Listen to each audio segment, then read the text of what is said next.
더뉴스 2부 시작합니다. 법원이 이준석 전 국민의힘 대표가 비대위 효력을 정지해달라는 가처분 신청을 기각했습니다. 국민의힘은 오늘 저녁 윤리위를 열고 이 전 대표에 대한 추가 징계를 논의합니다. 북한이 이틀 만에 또 단거리 탄도미사일 2발을 동해상으로 발사했습니다. 북한은 미국이 한반도 정세 안정에 엄중한 위협을 조성하고 있다고 비판했습니다. 정부는 NSC 상임위를 긴급 개최하고 북한의 연이은 무력 도발을 독과할 수 없는 도전이라며 강력 규탄했습니다. 윤석열 대통령은 강력한 한미동맹과 안보협력을 바탕으로 국민의 생명과 안전을 빈틈없이 채우겠다고 강조했습니다. 북한 미사일 발사 문제를 논의하기 위한 유엔 안전보상이사회가 열렸지만 러시아와 중국의 반대로 규탄 성명 채택은 불발됐습니다. 우리나라와 일본 그리고 미국을 비롯한 서방 이사국들은 별도로 장외 성명을 내고 북한의 미사일 도발을 규탄했습니다.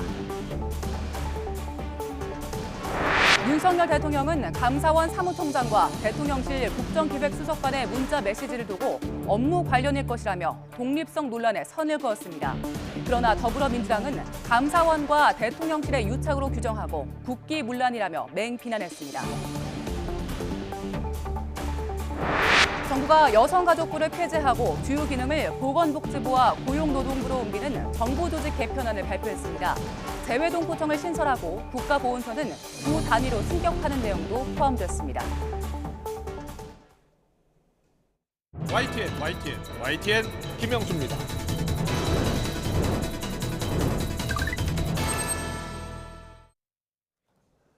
네, 뉴스 속보로 전해드렸죠. 법원이 국민의힘 비대위 체제로의 전환을 위한 당원 개정 또 정진석 비대위의 효력을 정지해달라면서 이준석 전 대표가 냈던 가처분 신청을 받아들이지 않았습니다. 법원의 결정에 따라서 국민의힘은 정진석 비대위 체제를 그대로 유지할 수 있게 됐습니다. 취재기자 연결합니다. 강민경 기자. 네, 사회 1부입니다. 네, 법원의 결정 내용을 자세히 전해주시죠. 네, 법원이 국민의힘 비대위 체제로의 전환을 위한 당원 개정과 정진석 비대위의 효력을 정지해달라면서 이준석 전 대표가 낸 가처분 신청을 하나도 받아들이지 않았습니다. 법원이 지난달 28일에 신문에 연지 8일 만에 판단을 내린 건데요. 서울 남부지방법원은 오늘 이 전 대표가 국민의힘에 대해 신청한 가처분 신청을 모두 각하하고 비대위원장과 비대위원들에 대한 신청은 모두 기각했습니다. 재판부는 우선 정진석 비대위원장의 직무집행 효력을 정지해달라는 4차 간처분 신청에 대해 실체적 또 절차적 하자가 있다고 보기 어렵다고 판단했습니다. 개정 당원에 따라 전국위가 열렸고 이 과정에서 정당 민주주의를 해칠 만한 요소가 없었다는 겁니다. 재판부는 특히 정당이 당원으로 제2기관의 조직과 권한을 어떻게 정할지는 정당의 자유 영역이라고 봤습니다. 또 당원을 바꿨다고 해도 그 내용 자체가 헌법이나 법률을 명백히 위반되거나 사회 질서에 반하지 않는 한 정당의 의사를 존중해야 한다고 했습니다. 이 전 대표 측에 논리였던 소금 문제, 즉 최고위원 4인이 사퇴할 경우 비상 상황이라고 당원을 개정해놓고 이전 상황을 대입해서 적용한다는 주장 역시 인정하지 않았는데요. 재판부는 현 상황에서도 최고위원들이 사퇴한 상태가 유지되고 있고 또 개정 당원에 따라서 거리 상태가 계속되고 있다고 봐야 한다면서 소급이 적용되는 상황은 아니라고 판단했습니다. 법원은 정진석 비대위를 구성하는 비대위원들에 대한 직무집행 정지 가처분 신청 역시 마찬가지의 논리로 기각했습니다. 당원 개정이 정당한 취지를 다툰 3차 가처분 신청에 대해서는 이 전 대표가 이미 4차, 또 5차 가처분 신청을 한 상태라서 따로 판단할 영역이 아니라고 각하했습니다. 앞서 법원은 지난 8월 26일에는 이 전 대표의 첫 가처분 신청을 일부 받아들여서 주호영 당시 비대위원장의 직무를 정지해야 한다고 결정했었는데요. 이번에는 법원이 국민의힘의 손을 들어주면서 정진석 비대위 체제는 그대로 유지할 수 있게 됐습니다. 지금까지 사회 일부에서 전해드렸습니다. 네, 이준석 전 대표가 낸 가처분 신청 기각과 관련해서 정진석 비상대책위원장은 법원의 현명한 판단에 감사하다는 입장을 밝혔습니다. 직접 들어보겠습니다. 네, 법원의 현명한 판단에 감사드립니다. 당내 분란으로 인해서 오랫동안 국민 여러분과 당원 동지 여러분들께 심려를 끼쳐드렸습니다. 이제 집권 여당의 지도체제를 안정적으로 확립해서 윤석열 정부의 성공을 튼실하게 뒷받침하기 위해 만전을 기해 나가겠습니다. 심기일전에서 하나된 힘으로 앞으로 전진하고 국가와 국민을 위해서 최선의 헌신으로 봉사할 것을 다짐드리겠습니다. 이 전 대표가 사실 앞으로 뭐 법적 대응을 이어갈 가능성도 배제할 수는 없을 것 같기는 한데 당 차원에서 이런 뭐 추가 법적 대응이라든지 이런 부분에 대해서 앞으로도 뭐 글쎄 뭐 추가로 어떤 일들이 일어날지에 대해서는 좀 더 지켜보고요.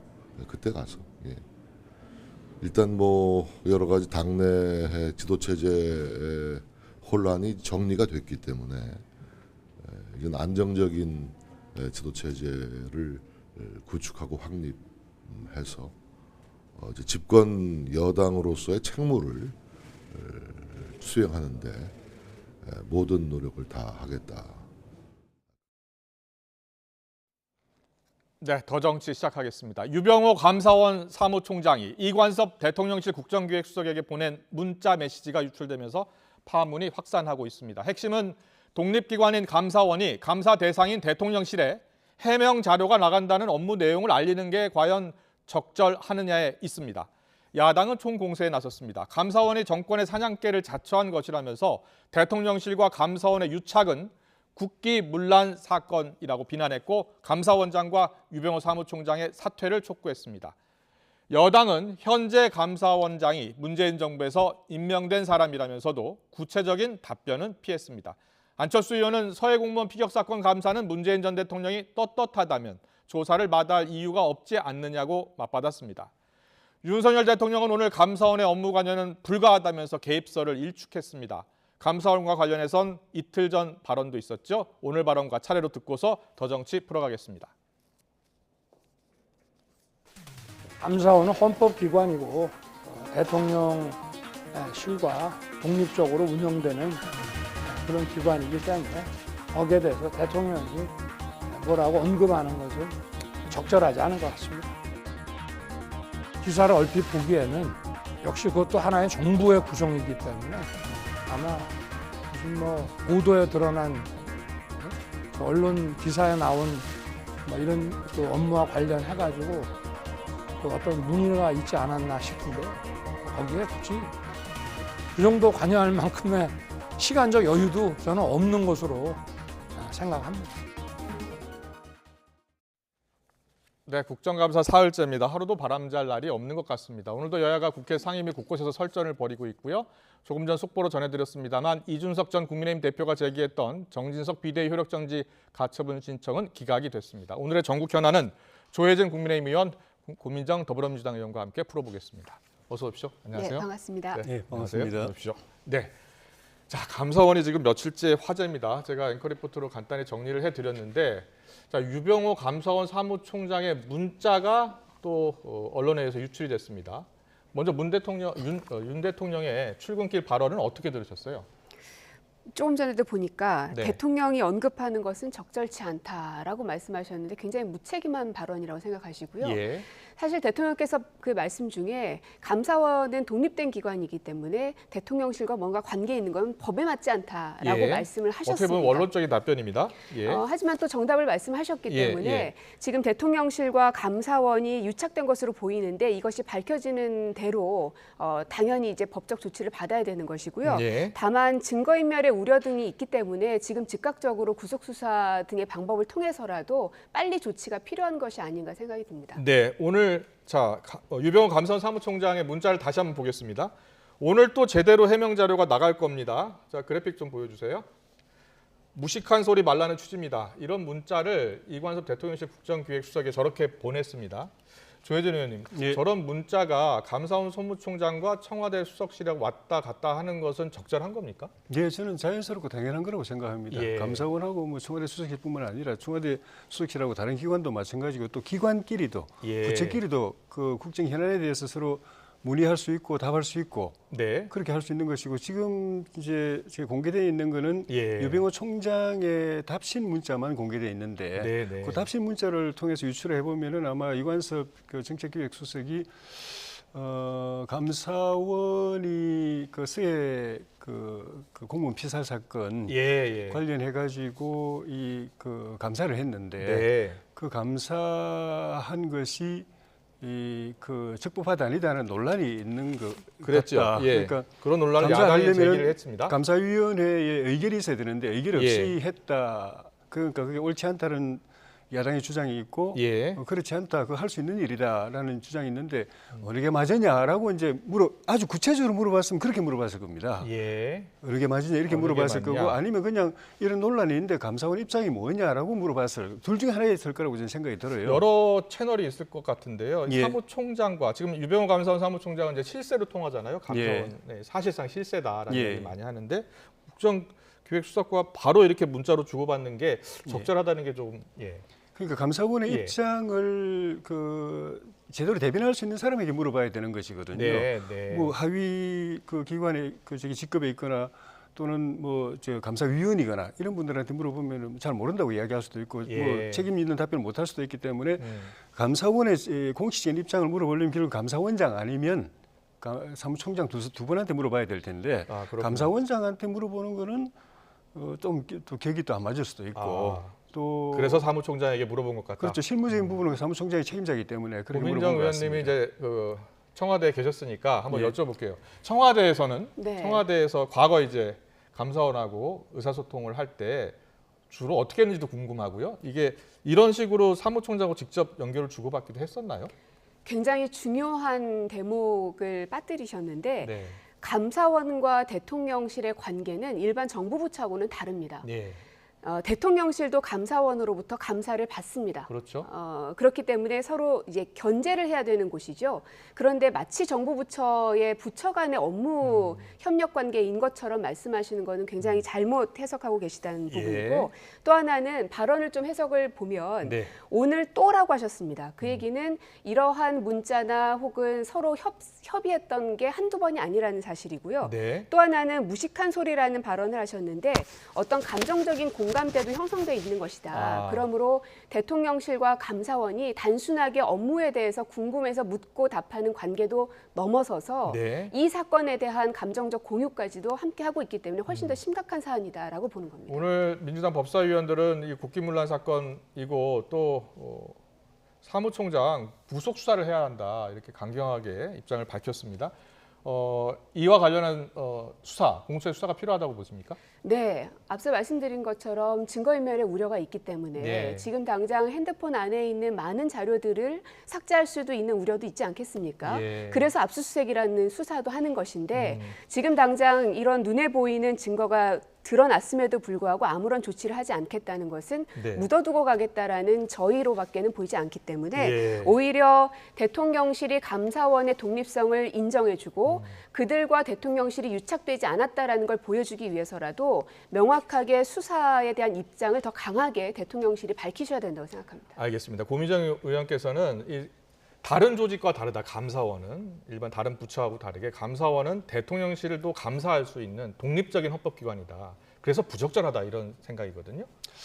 그렇게 말씀하실 수가 없는 게 문재인 정부 때까지는 그 이전에 박근혜 정부, 이명박 정부, 뭐 노무현 정부, 그 이전에 정부들은 청와대가 감사원으로부터 아예 국장급을 파견을 받았습니다. 민정수석실에. 그랬습니까? 파견 받아가지고 상시 거기 근무하면서 그 사람을 통해서 늘 대화를 했습니다. 감사원하고. 정부 부처에서 청와대에 다 파견을 했죠. 그렇죠. 감사원도 파견하고 국정원도 파견하고 또 그 공정위도 파견하고 그런 창구가 있었다면 그런 창구를 통해서 다 했죠. 의사소통을 해왔으면 그럼요. 수시로 그래도 이번에도 그런 의사소통을 그렇게 하는 게 더 낫지 않을까요? 그런데 문제는 우리 윤석열 정부는 그런 것이 비정상적인 권력형 통치다. 권력기관으로부터 청와대가 다 파견을 받아가지고 지금 파견을 받지 않았나요? 그럼요. 금감원, 공정위, 검찰, 경찰, 좀 전에 말씀드린 국정원, 감사원 다 파견 받아가지고 그 사람들이 민정수석실에서 근무를 했잖아요. 그 사람들을 통해서 그 기관들을 통제를 했잖아요. 그 기관들의 권력을 이용해가지고 감권 그 권력형 통치를 했잖아요. 근데 윤석열 대통령은 공약 때 아예 대선 후보 때 그거 다 없애겠다고 했잖아요. 예. 민정수석실을 없애겠다고 했는데 민정수석실을 없애겠다고 하는 결정은 뭐냐면은 권력기관을 이용한 국정운영, 권력기관을 이용한 통치를 안 하겠다는 겁니다. 야당에서 그래가지고 이제 민정수석실이 없어요. 그러니까 그 감사원에서 파견돼 있는 사람이 없습니다. 네. 그러니까 할 수 없이 수석이 사무총장한테 궁금한 걸 물어본 거예요. 훨씬 더 개선된 거고 진척된 건데 네. 그게 만약에 수사받을 일이라면은 문재인 정부 때 감사원에서 파견돼 있던 분이 누군지도 저도 잘 압니다. 아 그래요? 저 확인해 그런 분들이 볼게요. 했던 감사원 공무원이 다 수사받아야 실제로 돼요, 그러면. 과거 청와대에 파견해서 근무를 했습니까? 정확하게 어떤 직원이 근무했는지까지는 제가 500명이기 예, 때문에 예. 다 파악은 못합니다만 말씀하신 것처럼 어느 정부든 그런 예. 직원들이 근무를 했다면 왜 그 사람을 통해서 하지 않았습니까? 조금 전에 말씀하신 것 가운데 우리는 굉장히 없앴잖아요. 위험한 민정수석을 발언을 했던 게 없앴잖아요. 뭐냐면 예. 직접 통제를 하겠다는 겁니다. 그것이 위험하기 때문에 중간에 이 쿠션을 두는 겁니다. 자칫 잘못하다가는 그 기관을 대통령실의 그 대통령이라는 엄청난 권력이 좌지우지할 수 있기 때문에 네. 중간에 범퍼도 두고 쿠션도 두는 역할들을 해야 되는 건데 예. 민정수석실을 없앰으로 인해서 이러한 폐단들이 나타나고 있는 겁니다. 오히려 이 사건에 대해서 양심이 있으시면 멈칫하기라도 해야 되고 부끄러워라도 해야 되는 거 아닙니까? 어떻게 여기에 대해서 당연한 일이고 오히려 직접 통제하는 것이 더 낫지 않느냐라고 말할 수가 있는지 이게 민주주의 사회에서 가능한 일인지에 대해서 저는 굉장히 좀 의문입니다. 네. 통제가 아니고 이거는 그 문의하는 거잖아요. 예, 예. 예를 들면 감사원에 그러니까 청와대에서 감사원에다가 이거 좀 조사해달라. 네. 또는 뭐 이런 사람 뭐 인사해달라. 예. 이렇게 했다면은 그거는 통제조 지시고 대통령께서 말씀하신 그 독립성을 침해하는 거죠. 문자 내용 저 근데 이거는 하나로만 봤을 때는 지시사항이 지시사항은 아니잖아요. 없다. 물어본 예. 거잖아요. 물어본 거에 대해서 대답한 거고. 예. 국가기관관은 그것도 안 물어보면 국정이 돌아갈 수가 있습니까? 네. 아직 우리가 기억하겠지만은 최재형 원장께서 그때 그 문재인 정부, 문재인 청와대가 그 김호수 전 법무차관 감사위원 제청 요구했죠. 거부했죠. 그 임명해달라는 예. 걸 거부했잖아요. 네. 그런 게 비일비재로 벌어졌던 겁니다. 민정수석실을 통해서. 예. 감사위원은 헌법에 보면은 감사원장이 제청하고 대통령이 임명하게 되어 있습니다. 예. 대통령 물론 거부할 권리는 있습니다. 그렇다면 최소한 절차는 감사원장이 대통령에게 재추천하고 네. 그다음에 그 대통령이 그 사람을 임명할지 말지를 결정하게 되어 있는 겁니다. 예. 그런데 그때는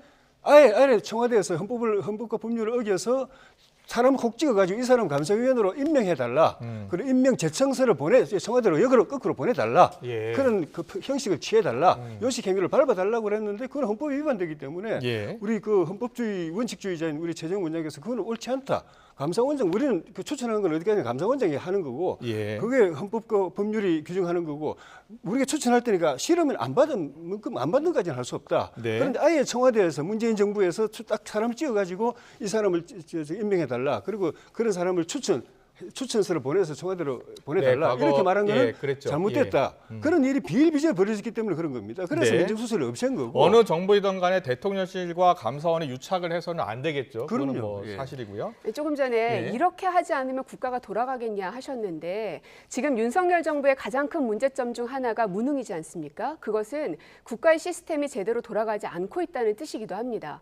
국가는 어떤 사람이 바뀐다 하더라도 기본적인 시스템이 그대로 잘 돌아가는 것이 정상적이고 우리 대한민국이 가야 할 방향인 겁니다. 네. 그러나 지금 현재 제대로 돌아가지 않게끔 만드셨던 건 모든 시스템을 다 무너뜨리셨기 때문입니다. 예. 거기에 대한 반성이 좀 먼저 돼야 될 것 같습니다. 오늘 시스템을 무너뜨리기에는 너무 짧았어요. 이제 예. 넉 달밖에 안 됐고 알겠습니다. 넉 달밖에 안 너무 됐기 짧은 때문에 시간에 아직 다. 예. 역량을 발휘할 기회도 안 돼서 예. 일이 제대로 안 되는 부분도 있지만은 지금처럼 아예 그냥 물어보는 것조차도 이거 구속 수사하라고 할 정도로 아예 그냥 일을 못하게 만들어 버리니까 네. 일 제대로 못하는 그런 측면이 훨씬 더 크다 봅니다. 지금 이 시각 법무부의 국정감사가 열리고 있는데 여기에서도 지금 감사원 사무총장이 보낸 문자를 두고서 여야가 치열하게 맞붙고 있습니다. 시작부터 고성이 오가는 신경전을 벌이고 있는데요. 저희가 영상으로 구성을 했습니다. 보고 오겠습니다.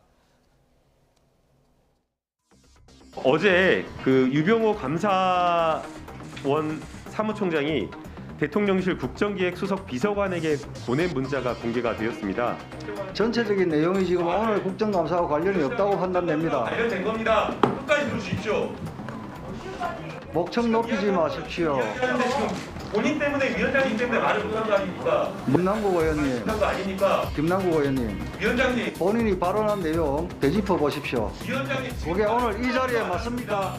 위원장님 발언 끝나지도 않았습니다. 자, 마치 대통령실과 감사원이 짜고 뭔가를 벌이는 듯한 그런 행위에 대해서 흑색 선전선동에 나서는, 특히 법무부의 국정감사에서 이를 활용하는 정쟁화되는 것은 반드시 막아야 합니다. 서해 공무원 네, 이거 법무부 국정감사에서 시작부터 감사 문자 이야기로 좀 고성이 오가는 그런 모습을 보셨는데요. 사실 이게 이 문제의 발단은요, 서해 공무원 피격 사건 관련해서 감사원이 감사를 한 것에 대한 절차적인 정당성이 없다, 이런 게 지금 야당의 주장이죠. 네. 어떤 부분에서 절차적으로 문제가 있다는 거죠?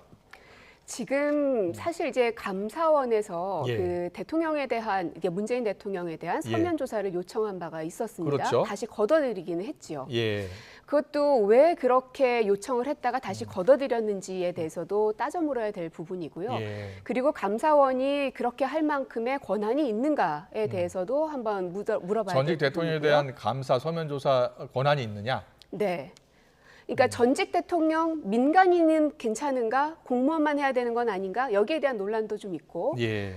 그리고 지금 이제 대통령이라고 하는 것은 모든 그 권한의 마지막 단계에 있는데 예. 그 중간에 있는 서훈, 박지원 등등의 네. 부분에 대해서도 아직 조사가 다 이루어지지 않은 상태이지 않습니까? 아, 근데 이것을 예. 다 건너뛰고 문재인 대통령에게 향했던 것은 무엇인가에 대해서도 아직 말끔하게 해명이 되지 못하고 있는 상황입니다. 그렇습니까? 중간 감사 결과를 조만간 발표한다면서요. 예. 감사 결과 발표하고 수사 의뢰를 할 것 같은 지금 분위기죠. 예, 예. 근데 그러니까 문재인 그 전 과정에서 대통령에 대해서 그 서면 조사 요구한 것에 대해서는 어떤 생각이세요? 근데 서면 조사 철회했다고 그러는데 철회했다는 얘기는 못 들었고요. 예. 거부당했기 때문에 더 이상 예. 기다릴 수 없기 때문에 이제 수사 의뢰를 하겠다는 방침인 것 같고 예. 아시는 것처럼 대통령은 그 직무의 엄중함 때문에 예. 재임 기간 동안에는 죄를 저질러도 범죄를 저질러도 그게 내란죄나 외환죄가 아니면은 예. 수사를 안 받습니다. 물론 네. 수사를 받을 수도 있지만은 기소되거나 재판받거나 처벌받지는 않습니다. 네. 그 대통령 직무가 워낙 중요하기 때문에 그렇게 배려를 해주는 거고 예. 그 대신에 임기 끝나고 나면 수사받게 돼 있습니다. 그래서 범죄 행위면은 재판받고 그래서 뭐 노무현 대통령도 수사받으셨던 거고 네. 박근혜 이명박 대통령도 결국 이제 수사 대상이 됐던 거는 임기 이후에는 그게 다 그 면책이 이제 해제되기 때문에 네. 재임 중에 저질렀던 범죄 행위가 있으면 수사받게 되어 있습니다. 근데 이거는 수사도 아니고 그냥 조사잖아요. 네. 그것도 수사기관도 아니고 감사원에서 조사하는 건데 아니 범죄 행위가 있으면 수사도 받아야 되고 감옥도 가야 되는데 예. 감사원이 조사도 못 받겠다고 하고 그거를 또 무례한 짓이라고 대단히 무례한 짓이라고 하시면 그럼 대통령은 헌법에 그 재직 중에 이제 범죄 행위를 저지르면 내란 외환죄 말고 내일 이제 서해 피격 공무원 이대준 씨 유족이 문재인 전 대통령을 고발하기로 했는데 안철수 의원 말은요. 문 전 대통령이 떳떳하다면 그런 서면 조사 마다할 이유 없지 않느냐 또 이렇게 이야기를 했어요. 여기에 대해서는 어떤 생각이세요? 그러면 이제 한도 끝도 없는 것이죠. 모든 책임은 대통령에게 있다고 얘기할 테니까요. 예. 그러면 이 서해 공무원뿐만 아니라 모든 사건에 대해서 다 그렇게 하겠다는 것인데 그것이 바로 먼지털이식 수사이지 않겠습니까? 예. 그리고 감사원의 지금 비판을 받는 이유는 저 문자를 어느 날 갑자기 한 번 보냈기 때문에 사람들이 비난하는 것이 아니라 예. 지금까지 감사원의 행태가 비상식적이었기 때문에 그런 것입니다. 예. 감사원장 최재해 원장이 그랬었죠. 국정 운영의 지원 기관이 바로 감사원이다. 대통령으로부터.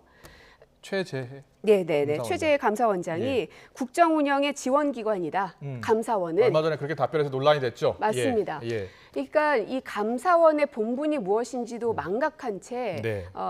그냥 모든 것들을 다 감사를 하고 있는데 정작 필요한 거는요. 현재 살아있는 대통령실에 대한 감사를 해야 될 권한이 그리고 의무가 감사원에게는 있습니다. 예. 그러나 민간인 수행원 부분 그리고 여러 가지 순방으로 인한 문제점들 대통령실 이전에 대한 것들 네. 878억 원의 예산 문제 이런 것에 대해서는 왜 아무런 조치도 하지 않습니까? 자, 이제 이 핵심은 지금 앞서 말씀드린 것처럼 독립기관인 감사원이 감사 대상이 대통령실에 해명 자료가 나간다는 이런 업무 내용 알리는 게 적절하느냐 여부인데 이렇게 여야 의원 이야기 들어보셨습니다만 첨예하게 충돌을 하고 있습니다. 또 오늘 이슈가 많아서 시간도 없고요. 이준석 전 대표 이야기를 잠깐 하고 가야 될 것 같습니다. 이준석 전 대표가 낸 가처분 신청 이야기 좀 하겠습니다. 정진석 비대위 효력 정지 가처분 신청을 냈는데 지난번 주호영 비대위와는 다른 결론이 났어요. 그럼 이제 사실상 모두 기각됐기 때문에 정진석 비대위를 인정한 거 아니겠습니까? 그럼 앞으로 어떻게 되는 겁니까? 이준석 전 대표 오늘 윤리위도 열리고요. 일단은 그 먼저 법원의 결정에 대한 제 생각부터 말씀을 드리면은 그 결정문은 안 봤습니다. 네. 그 요지만 이게 보도를 통해서 봤는데 뭐 판사가 들으면 기분 나쁠지 모르겠지만은 반성을 1차 그 가처분 결정에 대해서 반성을 하신 것 같아요. 저는.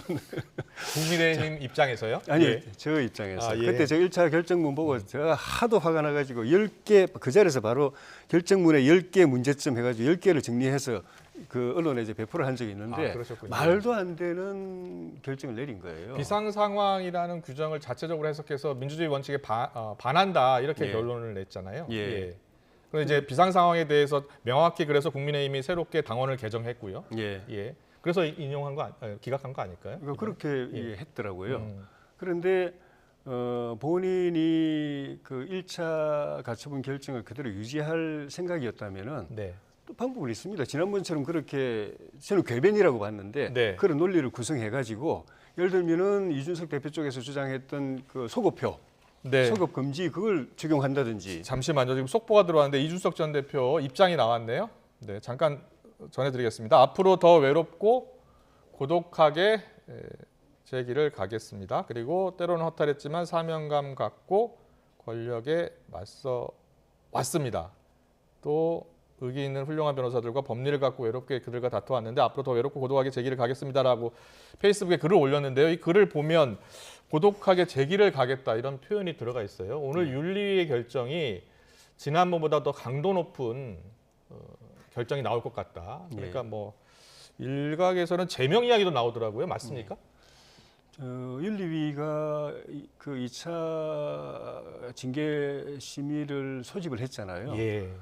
그런데 그 징계를 할 생각이 없다면 소집을 안 했을 겁니다. 지금 6개월 당원권 정지인데 이거보다 더 의사가 있기 때문에 징계를 할 추가 징계를 할 의사가 있기 때문에 그 윤리위를 소집을 한 건데 저희 당의 당헌상으로는 추가 징계는 전 징계보다도 더 가중하도록 되어 있습니다.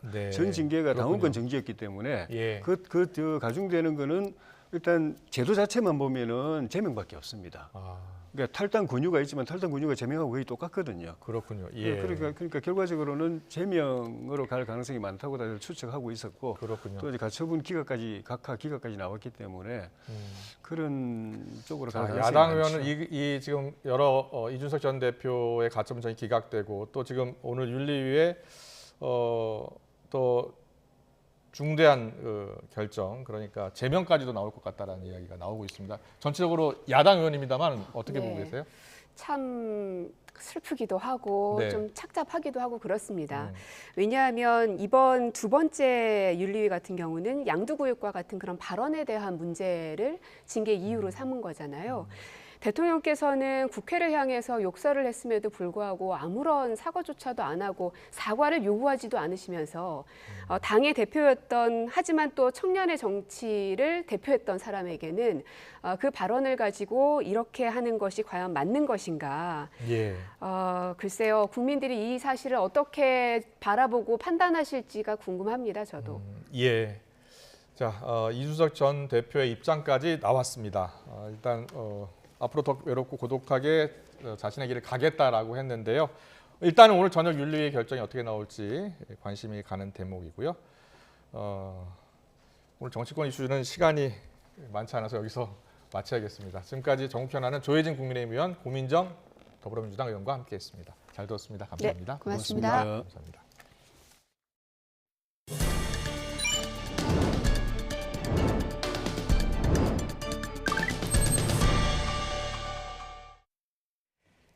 유엔 안보리가 끝난 뒤 우리나라를 비롯한 11개 나라가 장외 성명을 발표했습니다.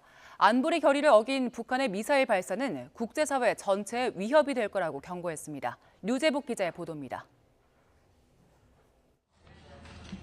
유엔 안전보장이사회를 마친 우리나라와 미국, 일본 등 11개 나라가 장외 공동 성명을 발표했습니다. 전 세계의 대화체제 복귀 노력을 무시한 북한의 잇따른 미사일 발사를 강력히 규탄했습니다. These launches violate multiple Security Council resolutions and pose a threat to not only the region, but to the entire international community. 대표로 성명을 읽은 토머스 그린필드 미국 대사는 북한이 국제 비확산 체제를 흔들고 위협을 계속한다면 침묵하지 않을 것이라고 경고했습니다. 아울러 유엔 회원국에 안보리 대북 제재 결의를 철저히 이행할 것을 촉구했습니다. 이번 성명은 안보리 회의가 추가 제재나 결의문 등 별다른 성과 없이 끝난 직후에 발표됐습니다. 토니 블링컨 미국 국무장관도 북한이 도발을 계속한다면 대응 조치를 강화할 것이라고 밝혔습니다. Is that if they continue down this road, it will only increase the condemnation, increase the isolation, increase the steps that are taken in response to their actions. 블링컨 장관은 도발을 자제하고 대화에 나설 것을 촉구했지만 북한의 반응은 더 많은 미사일을 발사한 것이라고 비판했습니다. 블링컨 장관은 북한의 이러한 위협에 대응하기 위해 한미일은 긴밀하게 협력하고 있다며 적절한 방어와 억제 조처를 하고 있다고 강조했습니다. 이어 실질적인 대화에 나서는 게 북한에도 훨씬 도움이 될 것이라고 밝혔습니다. YTN 유재복입니다. 정부는 물가 상승세가 2달째 누그러졌다고 발표했지만 소비자들은 체감 물가가 여전히 높다고 느낍니다. 생활과 밀접한 전기나 가스 요금부터 라면, 과자, 채소에 이르기까지 안 오른 게 없기 때문입니다. 이승윤 기자입니다. 물가 상승세가 8월에 이어 9월에도 둔화했다는 통계청 발표가 나왔지만 소비자들이 체감하는 물가와는 다소 거리가 있습니다. 라면과 과자 같은 공산품 가격이 계속 오르는 탓입니다. 보실 때 뭐가 좀 많이 올랐다 좀 이렇게 좀 느껴지시나요? 채소류, 공산품도 좀 오른 것 같아요. 네. 식용유 특히 라면 같은 경우도 많이 올랐는데 네, 일제히. 라면도 뭐 예전보다는 잘 안 사게 되나? 아 그렇군요. 김장철을 앞두고 배추와 무 가격도 너무 올라 선뜻 살 엄두가 나지 않습니다. 오늘도 저기 채소를 지금 보고 왔는데 네네. 물값도 너무 비싸서 못 사고 왔어. 그런데 뭐 1,000원이 했는데 예. 하나에 2,000원씩 달라고 그래갖고 안 사갖고 왔어. 많이 있던 것도 조금 줄여서 해야 되겠다. 예. 아예 김장을 포기하고 울며 겨자 먹기로 포장김치를 사 먹는 소비자들도 늘고 있습니다. 그리고 손님들이 좀 덜 찾으세요? 아니면 그래도 여전히 찾으세요? 그래도 급하신 분들 여기 찾으신 것 같은데. 매출에 별 영향 없는 것 같아요? 많이 차이 나기도 한데. 외식비 부담에 손님은 줄었는데 식자재 값만 오르는 탓에 식당들은 울상입니다. 요즘에는 하루 매상 같은 경우에 좀 과거 비교하면 거의 정상 수준으로 올라왔나요? 인상은 안 되죠. 절반 정도야 아직도? 소상공인들에겐 특히 이달부터 오른 전기와 도시가스 요금이 큰 부담입니다. 난방비 지출이 많은 겨울철을 앞두고 업종별 맞춤형 지원책이 필요하다는 요구도 나오고 있습니다. 또 전기료 그런 부분에 대해서는 소상공인들의 할인 혜택을 좀 줘야 되지 않나. 이 와중에 오르는 게 또 있습니다. 바로 원유인데요. 조만간 원유 가격 인상이 예정돼 있어서 우유와 유제품, 아이스크림 가격이 줄줄이 오르는 밀크플레이션이 발생할 것으로 우려돼 장바구니를 든 서민들의 시름이 더욱 깊어질 전망입니다. YTN 이승윤입니다. 성남FC 의혹을 수사하는 검찰은 성남시장이던 민주당 이재명 대표의 혐의 입증을 위해 전방위 수사를 벌이고 있습니다. 검찰은 성남FC 후원금을 모은 건 결국 이재명 대표의 이득 때문이라고 보고 있습니다. 검찰의 공소장에는 정치적 약속이라는 다소 모호한 표현으로 적혀 있는데 어떤 의미인지 송재인 기자가 분석해봤습니다. 검찰이 제일 먼저 압수수색에 나선 건 성남FC에 가장 많은 후원금을 냈던 두산건설입니다. 민주당 이재명 대표가 성남시장으로 있던 지난 2015년 두산건설이 소유구지 용도 변경 허가를 받고 성남FC에 50억여 원을 후원한 건 대가성 뇌물이라는 경찰의 결론을 받아든 직후였습니다. 불과 열흘 뒤엔 비슷한 의혹이 제기된 네이버와 분당차병원이 압수수색 대상에 올랐습니다. 이후 농협과 현대백화점, 알파돔시티까지 검찰은 경찰이 혐의 없음으로 결론 냈던 후원사들도 모두 압수수색했습니다. 검찰이 이 대표의 제3자 뇌물 혐의 입증을 위해 전면적인 재수사에 돌입한 모양새입니다. 그렇다면 검찰은 이재명 대표가 무엇을 얻고자 했을 것으로 판단했을까? 성남시 관계자의 공소장을 보면 알 수 있습니다. 여기에 정치적 약속이라는 표현이 나옵니다. 이 대표가 성남FC 운영자금을 제대로 마련하지 못하면 축구팀 인수 때 내건 정치적 약속을 지키지 못할 게 두려워 관내 기업에 먼저 접근해 후원을 유도했다는 겁니다. 검찰은 그러면서 구단을 잘 운영해 능력 있는 사람이라는 소리를 듣는 게 내가 노리는 정치적 이득이라는 이 대표의 과거 인터뷰를 그대로 공소장에 인용했습니다. 하지만 정치적 약속 이행이라는 동기가 이 대표의 혐의를 충분히 입증할 근거가 될 수 있을지는 조금 더 지켜봐야 할 걸로 보입니다.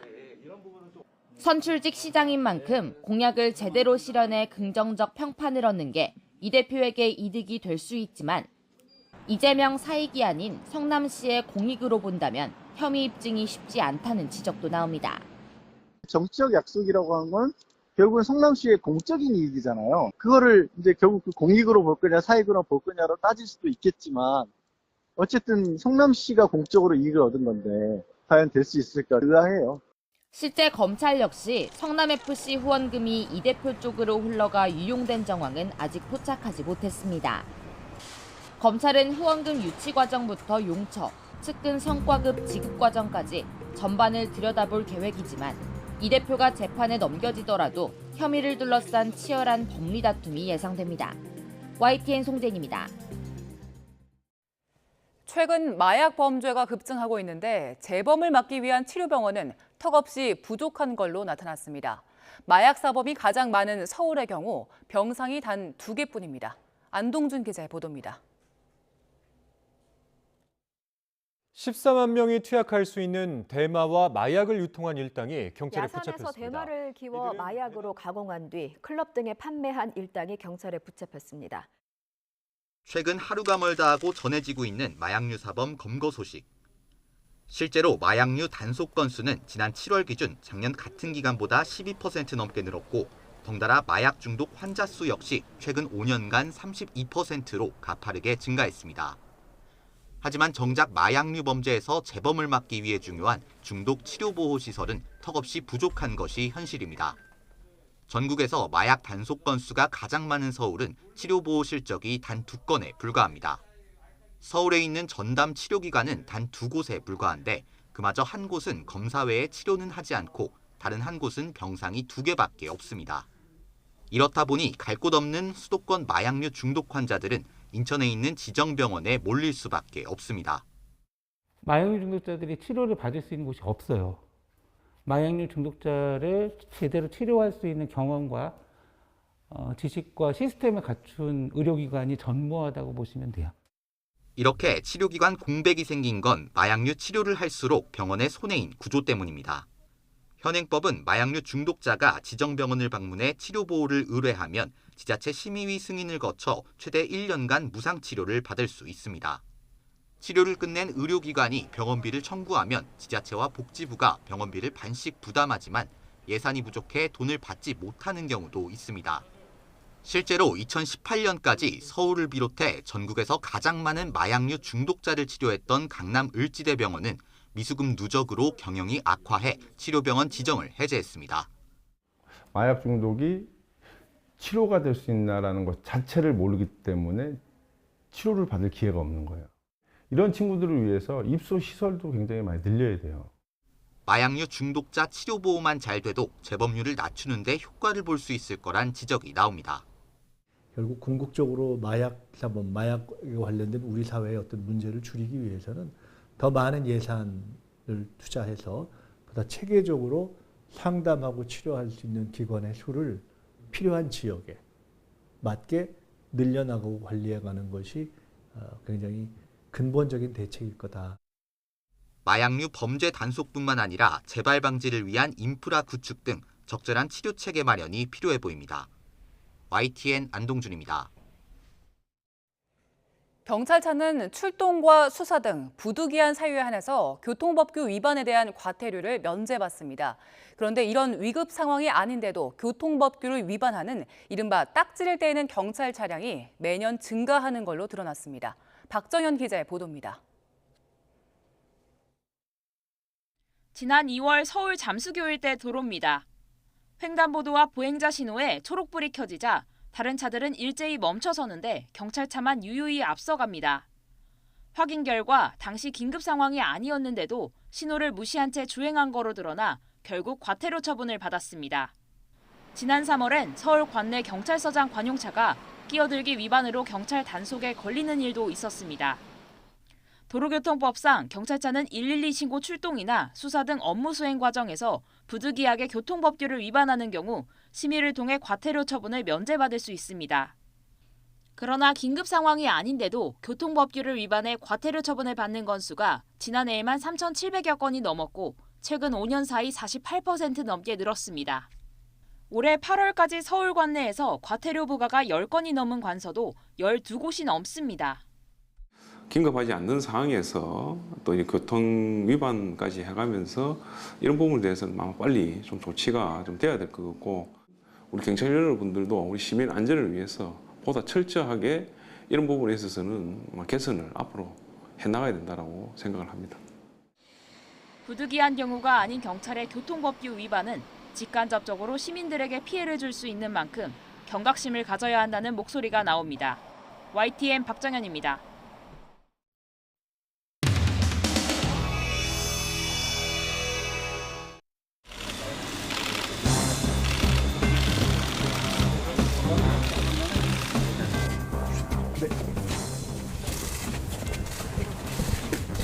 그냥 먹어도 되는데. 아직 저거 있나? 공약 있나? 그거 하나 따가 잡숴 보시죠. 아니, 그건 아직 덜 익은 거예요. 그건 돼도 빨리 하나. 청년들이 5명, 10명씩 모여서 힘을 이렇게 가려고. 네. 근데 지금은 다 상주 시민으로 아, 네. 괜찮죠, 저희 토마토. AI를 통해 가지고 정부의 생리를 진단받고 재배할 수 있는 환경이 만들어졌다고 생각합니다. 여기까지. 앞으로 더 발전할 수 있어요. 저희 같은 청년들하고 함께 실어드리니까. 지속적으로 개선하며 ESG 원칙과 표에서 보시는 바와 같은 일정에 따라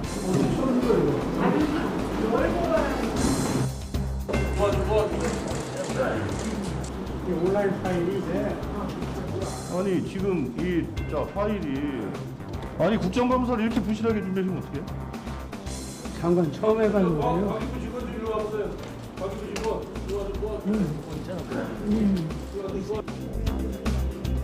첫 번째가 원성동 의원님 됐죠 이제? 이 국정감사를 좀 부실하게 준비하신 것 같은데 이 부분에 대해서 사과 한 말씀 하세요.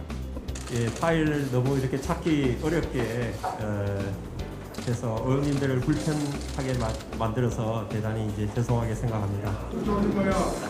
우리는 이거 기질라는 거고 장관님 삐를 보는 거예요. 인간은 아날로그적 사고를 가지고 있기 때문에 휴먼 인터페이스 분야에서는 아날로그로 전환시켜줘야 됩니다. 이것이 진정한 디지털이 아니다. 이걸 다시 한번 강조드리고 뭐 종이 없는 재판, 종이 없는 회의 이렇게 강조를 하는데 정작 중요한 업무 보고는 종이도 안 주고 여기 컴퓨터 보고 지금 보라고 하는 것 자체도 장관 들어요. 예. 이거 잘못된 거예요 이거.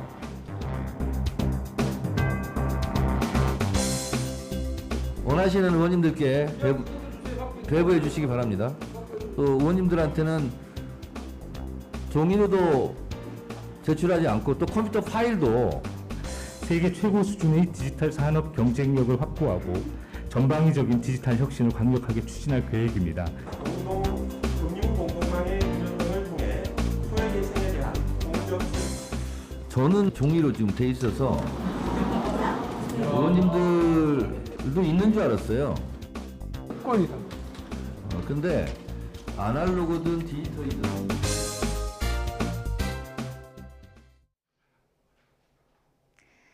내륙은 하늘빛이 흐린 가운데 서늘한 가을 날씨가 이어지고 있습니다. 반면 동풍이 부는 동해안에는 계속해서 비가 이어지고 있는데요. 내일까지 강원 영동과 경북 북부 동해안에 많은 곳은 120mm 이상, 경북 남부 동해안에도 최고 60mm의 비가 더 내리겠고요. 오후부터는 바람도 점차 강해지겠습니다. 내일도 맑은 하늘 기대하기는 조금 어렵겠습니다. 새벽부터 아침 사이 강원 높은 산간에는 눈이 내리는 곳이 있겠고요. 당분간은 동해안에 너울성 파도도 높게 일겠습니다.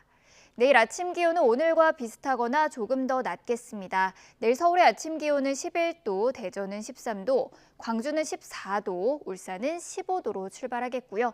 낮 기온은 오늘보다 1, 2도가량이 내려가겠습니다. 내일 서울의 한낮 기온은 18도, 대전은 20도, 대구는 21도, 부산은 23도를 보이겠습니다. 토요일에는 올가을 들어서 가장 쌀쌀한 날씨가 찾아오겠고요. 한글날 연휴에는 전국에 비가 내릴 전망입니다. 지금까지 날씨 정보였습니다. 네, 이슈를 더 쉽게 전해드리는 더 뉴스, 내일은 저희가 더 준비하겠습니다. 잠시 뒤에 뉴스큐가 방송됩니다. 시청해주신 여러분 고맙습니다.